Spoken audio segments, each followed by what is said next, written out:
ఎసెన్షూర్ company ప్రీవియస్గా అడిగిన questions చూద్దాం. ఇందులో ఫస్ట్ క్వశ్చన్ వచ్చేసరికి the largest 4-digit number exactly divisible by 88 is అని అడిగాడు. అంటే 88 చేత డివైడ్ అయ్యేటువంటి అతిపెద్ద 4-digit నెంబర్ ఏంటని అడిగాడు. మనకి జనరల్గా అతిపెద్ద 4-digit నెంబర్ వచ్చేసరికి 9999. ఇది అతిపెద్ద 4-digit నెంబర్. కానీ 88 చేత డివైడ్ అయ్యేటువంటి అతిపెద్ద 4-digit నెంబర్ కావాలి.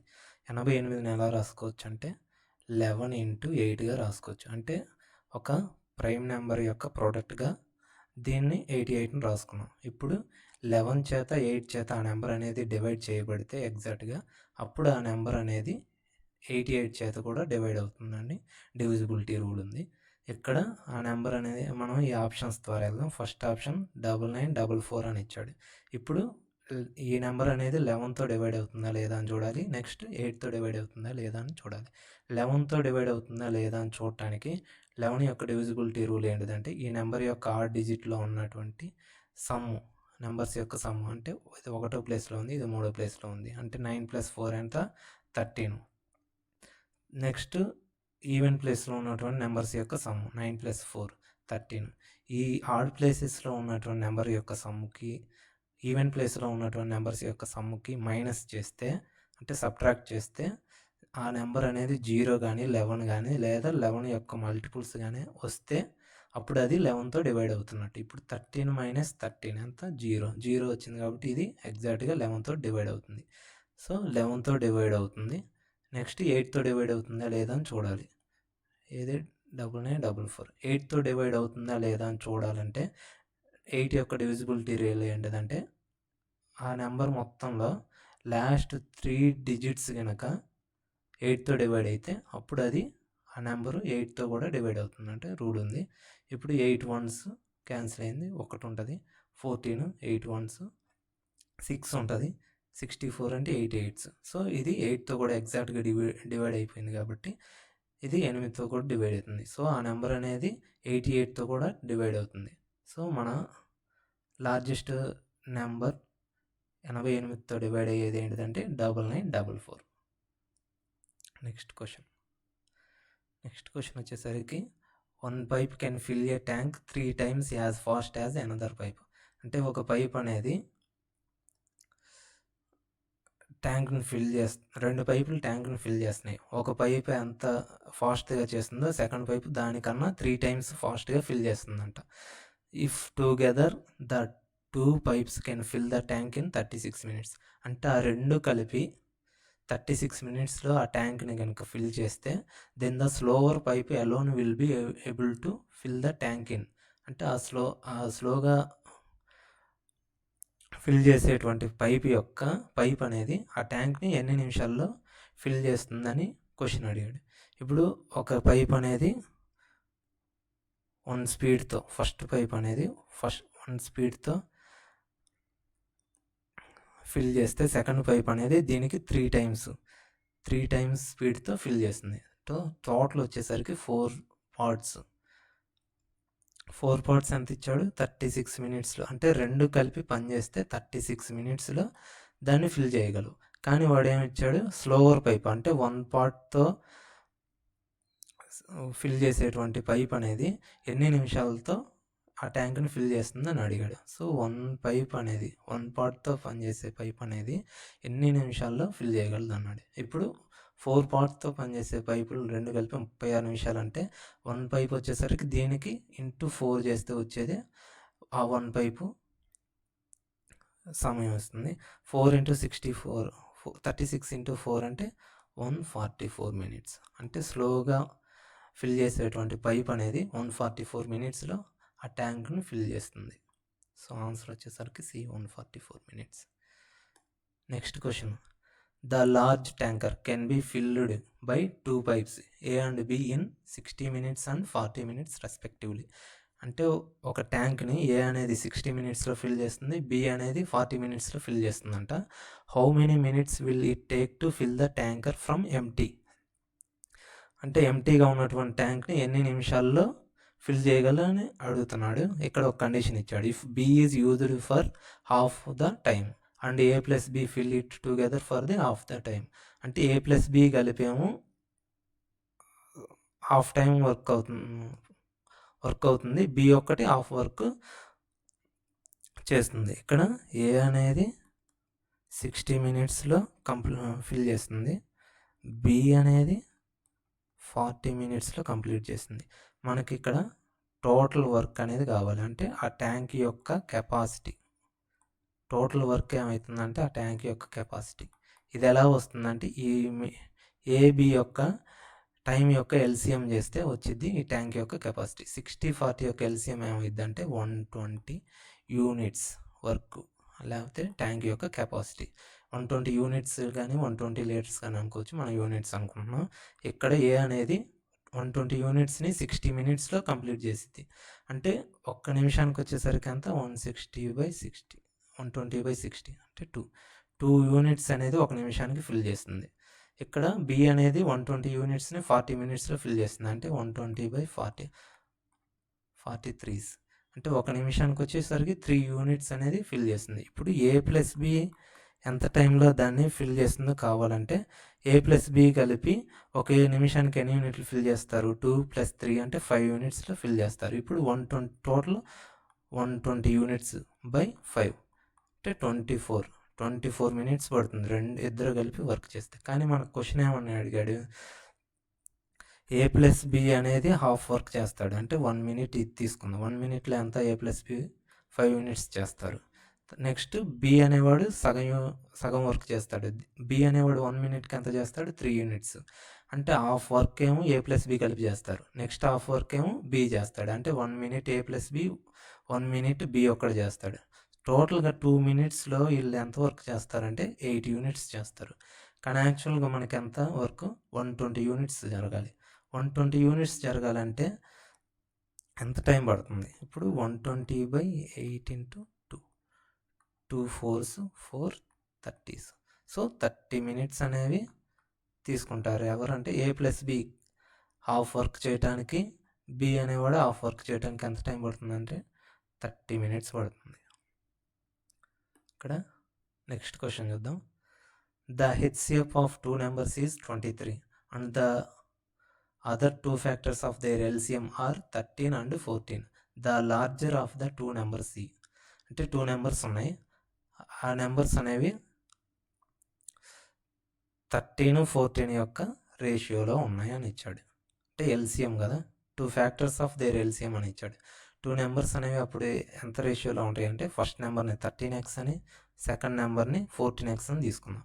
వీటి యొక్క ఎల్సిఎం హెచ్సిఎఫ్ ఇచ్చాడు. హెచ్సిఎఫ్ ఎంత ఇచ్చాడు, 23 అని ఇచ్చాడు. అప్పుడు ఆ నెంబర్ లార్జెస్ట్ నెంబర్ కావాలన్నాడు. ఇందులో 13x 14x, ఇందులో లార్జెస్ట్ నెంబర్ ఏమైంది 14x అయింది. ఇక్కడ x వచ్చేసరికి హైయెస్ట్ కామన్ ఫ్యాక్టర్, కామన్గా ఉంది ఏంటిది ఎక్స్.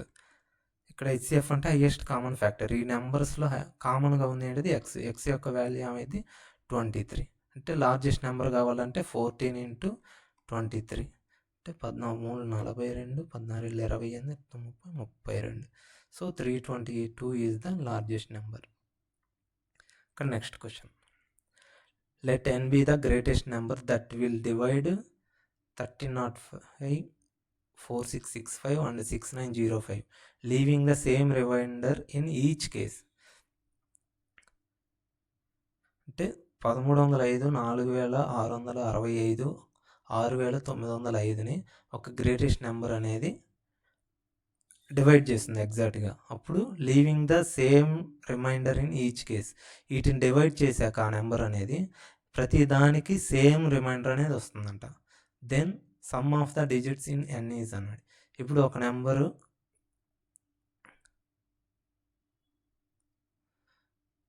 ఇప్పుడు 1305ని nతో డివైడ్ చేస్తే రిమైండర్ వస్తుంది. నెక్స్ట్ 4665ని nతో డివైడ్ చేస్తే ఒక రిమైండర్ వస్తుంది. 6905ని nతో డివైడ్ చేస్తే ఒక రిమైండర్ వస్తుంది. అంటే ఈ రిమైండర్ అనేవి సేమ్ అని అంటున్నాడు. అప్పుడు ఆ నెంబర్ యొక్క, ఈ n అనే నెంబర్ యొక్క డిజిట్స్ ఉంటాయి కదా, ఆ డిజిట్స్ యొక్క సమ్ము కావాలంటున్నాడు. సో ఈ క్వశ్చన్ ఎలా చేయొచ్చు అంటే ఫస్ట్ నెంబరు లాస్ట్ నెంబర్తో డివైడ్ చేయాలి. ఎలా అంటే 1305 తీసుకోవాలి, ఇక్కడ 6905 తీసుకోవాలి. దీంతో డివైడ్ చేసుకుంటే వెళ్ళాలి. లాస్ట్లో ఏదైతే వస్తుందో అదే మన ఆన్సర్ అవుతుంది. 13 అంటే 13 52 13 5 5 టైమ్స్ క్యాన్సిల్ చేస్తుంది. 5 5 25, 13 5 65. సో నెక్స్ట్ ఇక్కడ 5 - 5 0, 10 - 2 8, 8 3. ఇక్కడ 380 వచ్చింది. నెక్స్ట్ ఈ నెంబర్ని తీసుకోవాలి. ఇక్కడ 1305 చేత డివైడ్ చేయాలి. 400 వేసుకుంటే 4 3 12. సో 3 టైమ్స్ క్యాన్సిల్ అయ్యిద్ది. 3 8 24, 2 ఉంది.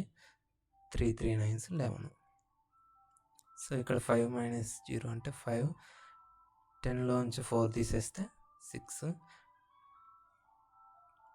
2 ఉంటుంది. 2లో 1 పోతే 1. ఇక్కడ 380 వస్తుంది. 380 అంటే 65 2s 330. ఇక్కడ వచ్చేసరికి 50 వస్తుంది. అగైన్ 165 అంటే 50 3s 150. ఇక్కడ 15 ఉంటుంది. అంటే 15 అనేది అంటే 15, ఇక్కడ 50 తీసుకోవాలి. 13 45 అంటే 5. అగైన్ ఇక్కడ 15 తీసుకోండి. 15 3s 15 0 వచ్చింది. ఇక్కడ లాస్ట్లో ఏదైతే డివైడ్ చేస్తుందో అదే మన రిక్వైర్డ్ ఆన్సర్. సో ఇక్కడ 5 అనేది లాస్ట్కి వచ్చేసరికి డివైడ్ చేస్తుంది కాబట్టి మన ఆన్సర్ వచ్చేసరికి 5. ఇక్కడ ఆ రిమైండర్స్ ఏమవుతాయి అంటే ఫస్ట్ దానికి వచ్చేసరికి ఇది ఒక రిమైండర్ అవుతుంది, ఇది ఒక రిమైండర్. ఆ నెంబర్స్ అనేవి ఇదే 15 3 5 అవుతుంది. అందులో 5 అనేది మనకి కావాల్సినటువంటి ఆన్సర్. సో నెక్స్ట్ క్వశ్చన్ చూద్దాం.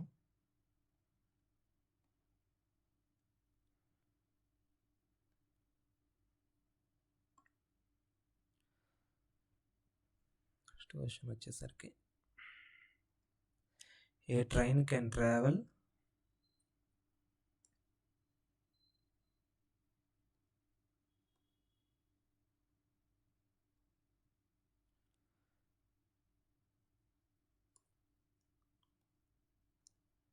ఏ train can travel 50% faster than a car.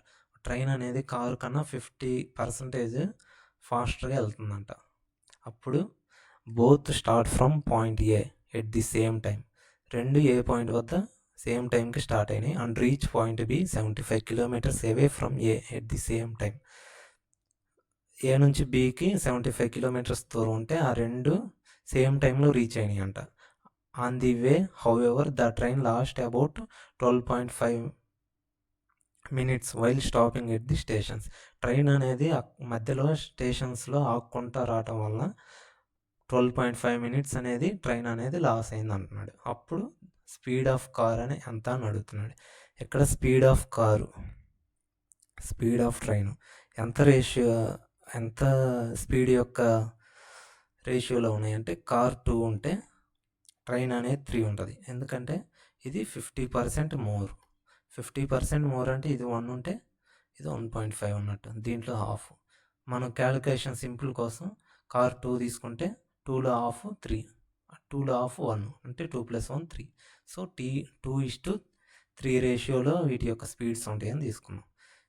ఇది మనం ఆప్షన్స్ ద్వారా వెళ్ళొచ్చు, లేకపోతే థియరీ ద్వారా వెళ్ళొచ్చు, ఫార్ములాస్ ద్వారా. మనకి ఫార్ములా ఏంటంటే distance equal to speed into time. Time ఇచ్చాడు మనకి ఎంత 12.5 minutes అనేది డిఫరెన్స్ ఉందని ఇచ్చాడు. సో ఇక్కడ డిస్టెన్స్ ఇచ్చాడు 75 కిలోమీటర్ల దూరం ఉందని. ఎలా? ఇక్కడ ఏ ఉంది, ఇక్కడ బి ఉంది. వీటి మధ్య డిస్టెన్స్ 75 కిలోమీటర్స్. సో డిస్టెన్స్ ఇచ్చాడు, మనకు కావాల్సిన స్పీడ్ కావాలి. ఇక్కడ time difference equal to distance by speed. Time difference ఎంత? 12.5 minutes. ఇక్కడ డిస్టెన్స్ అనేది 75/2x. ఒకసారి డిఫరెన్స్ రాసుకోవాలి కాబట్టి 75/3x. అంటే ఒకసారి కారు యొక్క టైము, ఒకసారి ట్రైన్ యొక్క టైం, వీటి యొక్క డిఫరెన్సే కదా 12.5 అని ఇచ్చింది. సో ఇలా రాసుకోవాలి. ఇక్కడేమో 75 అనేది కిలోమీటర్స్లో ఇచ్చాడు, ఇక్కడ టైం అనేది మినిట్స్లో ఇచ్చాడు. సో ఇక్కడ మినిట్స్ని అవర్స్లోకి మార్చుకోవాలి, ఎందుకంటే కిలోమీటర్లో ఉంటే అవర్స్లో ఉండాలి టైం అనేది. సో ఇక్కడ మినిట్స్ని అవర్లోకి మార్చుకోవాలంటే by 60 అనేయాలి. ఎందుకంటే 1 అవర్ ఈక్వల్ టు 60 మినిట్స్ కదా. మినిట్స్ని అవర్స్లోకి మార్చుకోవాలంటే 1/60 అవుతుంది కదా. సో బై 60 వేస్తే మినిట్స్ని అవర్స్లోకి చేంజ్ చేసుకోవచ్చు. సో ఇక్కడ బై 60 వేసాం, అవర్స్లోకి చేంజ్ చేసాం దీన్ని. ఇక్కడ క్యాలిక్యులేషన్ చూద్దాం. 12.5 అంటే పాయింట్ తీసేస్తే కింద 100 వస్తుంది. ఇక్కడ 125 ఎన్ని టైమ్స్ క్యాన్సిల్ అయితే 25 5 టైమ్స్ 25 2 50 5 4 ఉంది అంటే 5/4 ఇటు ఉంది. ఇక్కడ ఎల్సిఎం తీసుకుని 75 కామన్ ఉంది. 75 కామన్ తీస్తే ఇక్కడ 1/2x మైనస్ 1/3x. ఇక్కడ ఎల్సిఎం ఏమైంది అంటే 6x². అప్పుడు 2x అనేది 3x టైం క్యాన్సిల్ అయితే 3x అనేది 2x టైం అయింది. అప్పుడు ఫైనల్గా 5/24 ఈక్వల్ టు ఎంత 75 ఇంటూ x/6x². ఇక్కడ 5 15s క్యాన్సిల్ అయింది. x క్యాన్సిల్ అయింది, 6 4s క్యాన్సిల్ అయింది. సో ఇక్కడ x వచ్చేసరికి 10 60 60 km/h. x అంటే ఏంటిది? xని ఇక్కడ కారు యొక్క స్పీడ్ కావాలి కాబట్టి 2x 3x అనుకుంటే ఇక్కడ కారు యొక్క స్పీడ్ 2 టైమ్స్ చేయాలి. 60 × 2 అంటే 120 km/h అనేది మన ఆన్సర్. ఒకవేళ ట్రైన్ యొక్క స్పీడ్ అంటే దీనికి 3 యొక్క మల్టిప్లై చేయాలి. 3 తోటి 60 × 3 180 అనేది ట్రైన్ యొక్క స్పీడ్ అయ్యేది. సో నెక్స్ట్ క్వశ్చన్ వచ్చేసరికి ఏ tea worth 126 rupees per kg and 135 rupees per kg are mixed with a third variety in the ratio 1:1:2. అంటే ఇక్కడ ఫైనల్ 2 టీ పొడి రకాలు ఉన్నాయి. అందులో ఒకటేమో 126 రూపీస్ కేజీ వచ్చేసరికి, నెక్స్ట్ వచ్చేసరికి 135 రూపీస్ కేజీ వచ్చేసరికి. ఈ రెండింటిని మూడో వెరైటీతో కలిపాము. ఎంత రేషియోలో అంటే 1:1:2 రేషియోలో కలిపాము. అంటే ఫస్ట్దేమో 1 kg తీసుకుంటే, సెకండ్ 1 kg తీసుకుంటే, థర్డ్ దేంతో అయితే కలుపుతున్నామో దాన్ని 2 kgs తీసుకుంటాం. ఈ రేషియోలో కలిపితే టోటల్ ఎన్ని పార్ట్స్ అవుతుంది? 1 + 1 + 2 అంటే టోటల్గా 4 parts. 4 parts ఎంత ఇచ్చాడు వాడు? If the mixer worth is 153 per kg. అంటే 1 kg వచ్చేసరికి ఇలా కలపటం వల్ల కేజీ వచ్చేసరికి 153 రూపీస్ పడిందంట. Then the price of the third variety per KG will be. అంటే అప్పుడు కలపక ముందు ఆ థర్డ్ వెరైటీ యొక్క ప్రైజ్ ఎంతో కావాలంటున్నాడు. సో 4 parts మొత్తం కలిపిన తర్వాత వాటి యొక్క ప్రైజ్ ఎంతో 153 రూపీస్ ఇచ్చాడు. అప్పుడు 1 part ఏమవుతుందంటే 153 × 4 12 12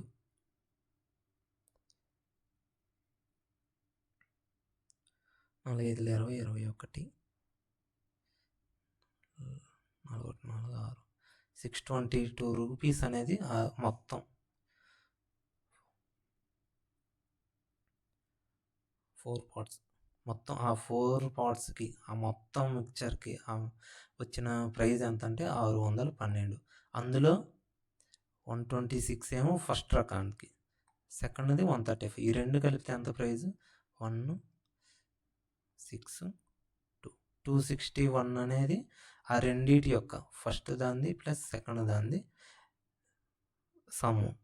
ఇక్కడ 2 - 1 అంటే 1, 11 - 6 అంటే 5, 5 - 2 అంటే 3. 351 అనేది థర్డ్ వెరైటీ యొక్క ప్రైజ్. ఇక్కడ థర్డ్ అనేది ఎన్ని కేజెస్ తీసుకున్నాం? 2 kgs తీసుకున్నాం. అంటే 2 kgs యొక్క ప్రైజ్ 351. అంటే 1 kg రావాలంటే 351/2 చేయాలి. 351/2 అంటే 2 17 34 1 ఉంటుంది, 2 5 10 0.5 అంటే 175.5. ఆ థర్డ్ వెరైటీ 1 kg ప్రైజ్ ఎంత అంటే 175.5. సో ఇక్కడ అర్థమైంది కానీ 3 వెరైటీస్ ఉన్నాయి మొత్తం. అందులో ఒక్క దాన్ని 126 per kg, సెకండ్ దాన్ని 135 kg. ఇంకో దాంతో యాడ్ చేయడం వల్ల కేజీ వచ్చేసరికి 153 రూపీస్ పడింది. అప్పుడు 1:1:2 రేషియోలో కలిపాం కాబట్టి టోటల్గా 4 parts ఎంత 612 వచ్చింది. అందులో ఫస్ట్ది సెకండ్ది కలిపి 261 వస్తే నెక్స్ట్ వచ్చేసరికి 351 వచ్చింది. ఈ 351 అనేది 2 kgs 2 రేషియోలో తీసుకున్నాం కాబట్టి 2 kgs యొక్క ప్రైజ్. అందులో మనకు 1 kg యొక్క ప్రైజ్ కావాలి కాబట్టి 351/2 చేసాం. ఆన్సర్ వచ్చేసరికి 175.5 వచ్చింది. నెక్స్ట్ క్వశ్చన్ వచ్చేసరికి a vendor bought toffees at 6 per a rupee. అంటే ఒక వెండర్ అనేవాడు ₹1కి 6 టోబీలు కొన్నాడు. How many for a rupee must he sell to gain 20%. అంటే 20% లాభం రావడానికి అతడు ఒక్కొక్క దాన్ని అతడు ₹1కి ఎన్నిటిని అమ్మాలని అన్నాడు. ఇక్కడ ₹1 అంటే కన్ఫ్యూజ్ అవుతాం కాబట్టి 6 టోబీస్ని ₹100 కొన్నాడు అనుకుందాం. ₹100కి 6 టోబీస్ వచ్చాయి. ఇదే 6 టోబీస్ని ఎంతకు అమ్మితే 20% లాభం వస్తుంది. అంటే 20% లాభం రావాలి 6 టోపీలు అమ్మితే. అంటే 100లో 20% ఎంత? 120 అవుతుంది. 100లో 20% 10% అంటే 10, 20% అంటే 10 × 2 20 అవుతుంది. అప్పుడు అంటే 6 టోబీస్ని 120కి అమ్మితే అతనికి 20% లాభం వస్తుంది. మనకు అతడు ఏమన్నా అడిగాడు? ₹1కి ఎన్ని అమ్మినట్టు అన్నాడు. సో ఇక్కడ 6ని 120కి అమ్మితే ₹1కి ఎంత? ఒక్కొక్క దాన్ని ₹20కి అమ్మినట్టు. ఒకటి ₹20 అంటే ₹100కి స్టార్టింగ్ అంతా ₹100 కొన్నాడు కాబట్టి ₹100కి ఎన్ని వస్తాయి? 20 × 5 అంటే 100. అంటే ₹100కి ఎన్ని అమ్మితే తనకు ₹20 లాభం 20% లాభం వస్తుందంటే 5 అమ్మాలి. సో ఆన్సర్ వచ్చేసరికి 5. దీన్ని ఎలా అంటే ఫర్ సపోజ్ ఇక్కడ 6 టోబీస్ని ₹1 కొన్నాడు. ఇదే 6 రూపీస్ని 20% లాభంతో అమ్మాలి. అంటే ₹1.20 అవుతుంది. అంటే ఒక్కొక్క దాన్ని ఎంతకు అమ్ముతాడంటే 20 పైసలతో అమ్ముతాడు. మొత్తం రూపాయి అంటే 100 పైసా. 100 పైసాకి ఎన్ని అమ్ముతాడంటే ఒక్కోటి 20 పైసా అంటే 5 × 5 చేస్తే 100 పైసా వస్తుంది. అంటే ₹1కి 5 అమ్మటం వలన అతనికి ₹20 లాభం వస్తుంది. నెక్స్ట్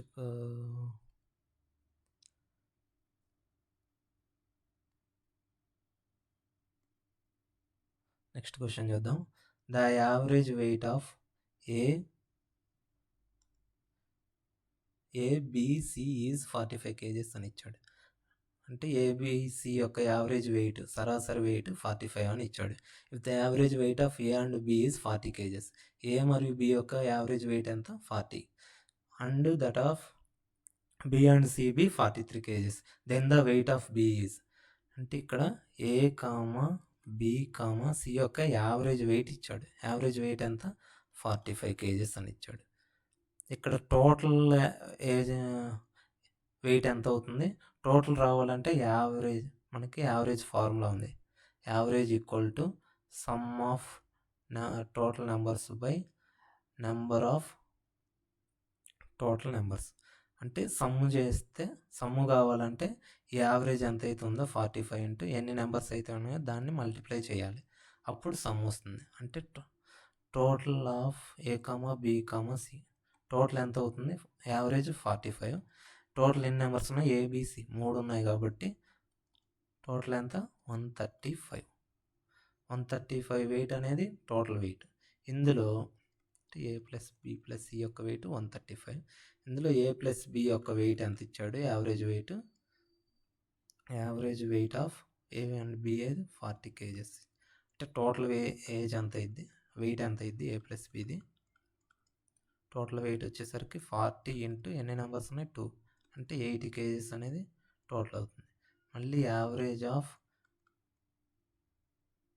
బి అండ్ సి యొక్క యావరేజ్ ఎంత ఇచ్చాడు? 43. అప్పుడు టోటల్ ఏమవుతుంది? బి ప్లస్ సి వచ్చేసరికి 43 × 2 అంటే 86 kgs. ఇక్కడ మనకి బి యొక్క వెయిట్ కావాలి. ఇందులో ఏ ప్లస్ బి అనేది 80 అని ఇచ్చాడు. అంటే ఏ ప్లస్ బి అనేది ఎంత? దీంట్లో సబ్స్టిట్యూట్ చేద్దాం. ఏ ప్లస్ బి అనేది 80 ప్లస్ సి ఈక్వల్ టు 135. అంటే సి వచ్చేసరికి 135 - 80 55 అవుతుంది. ఇక్కడ సిని తీసుకెళ్ళి బి ప్లస్ సిలో సబ్స్టిట్యూట్ చేద్దాం. అంటే బి ప్లస్ సి వచ్చేసరికి 86. అప్పుడు సి ఏమైంది? 86 - 55 సో ఆన్సర్ వచ్చేసరికి 31. వెయిట్ ఆఫ్ బి వచ్చేసరికి 31. సో నెక్స్ట్ క్వశ్చన్ వచ్చేసరికి ఏజెస్ మీద ఇచ్చాడు. ఏ ఫాదర్ సెడ్ టు ఈ సన్, ఫాదరు వాళ్ళ కొడుకుతో అంటున్నాడు. ఏమంటున్నాడంటే I was as old as you are at the time of your birth. అంటే నీ తండ్రి కొడుకుతో ఏమంటున్నాడంటే ఇప్పుడు నీ వయసు ఎంతైతే ఉందో నువ్వు పుట్టినప్పుడు నా వయసు అంత ఉండేది అంటున్నాడు. ఈ father's age 38 years now, the son's age 5 years back was. అంటే తండ్రి యొక్క వయసు 38 సంవత్సరాలు అయితే ప్రజెంట్, కొడుకు యొక్క వయసు 5 సంవత్సరాల క్రితం ఎంత ఉంటుంది అని అడుగుతున్నాడు. సో ఇక్కడ ఈ క్వశ్చన్లో ఏమైందంటే ఇలా బ్లైండ్గా గుర్తుంచుకోవాల్సింది ఏంటంటే ఇలాంటి క్వశ్చన్లో సన్ యొక్క ఏజ్కి ఫాదర్ యొక్క ఏజ్ రెట్టింపు ఉంటుంది, అంటే డబుల్ ఉంటుంది. ఇప్పుడు సన్ యొక్క ఏజ్ ఎక్స్ అనుకుంటే ఫాదర్ యొక్క ఏజ్ వచ్చేసరికి 2x ఉంటుంది, అంటే 1:2 రేషియోలో ఉంటుంది. ఎందుకంటే ప్రజెంట్ కొడుకు యొక్క వయసు 25 సంవత్సరాలు అనుకోండి, ఇతడు పుట్టక ముందు 25 years ఉంటుంది, ప్లస్ ఇతడు పుట్టిన తర్వాత 25 years ఉంటుంది, కాబట్టి టోటల్ ఎంత 50 years అవుతుంది. అంటే 25-50 ఉంటుంది, అంటే 1:2 రేషియోలో ఉంటారు. ఇలాంటి క్వశ్చన్లు ఎప్పుడైనా గుర్తుంచుకోండి, 1:2 రేషియోలో ఉంటాడు. సో ఇప్పుడు ప్రజెంట్ ఫాదర్ ఏజ్ అంతా 19. ప్రజెంట్ ఫాదర్ 19 అంటే సన్ యొక్క ఏజ్ ఏమవుతుంది ప్రజెంట్ ఇందులో 38. ఫాదర్ యొక్క ప్రజెంట్ ఏజ్ వచ్చేసరికి 38 అని ఇచ్చాడు. అప్పుడు సన్ యొక్క ప్రజెంట్ ఏజ్ ఏమైతే 19 అనేది ప్రజెంట్ ఏజ్, కానీ మనకేం అడిగాడంటే సన్ యొక్క ఏజ్ బిఫోర్ 5 years ఎగో అని ఇచ్చాడు, అంటే -5 చేస్తే 14 years. అంటే కొడుకు యొక్క వయసు 5 సంవత్సరాల క్రితం ఎంత ఉందంటే 14 years. Okay, thank you.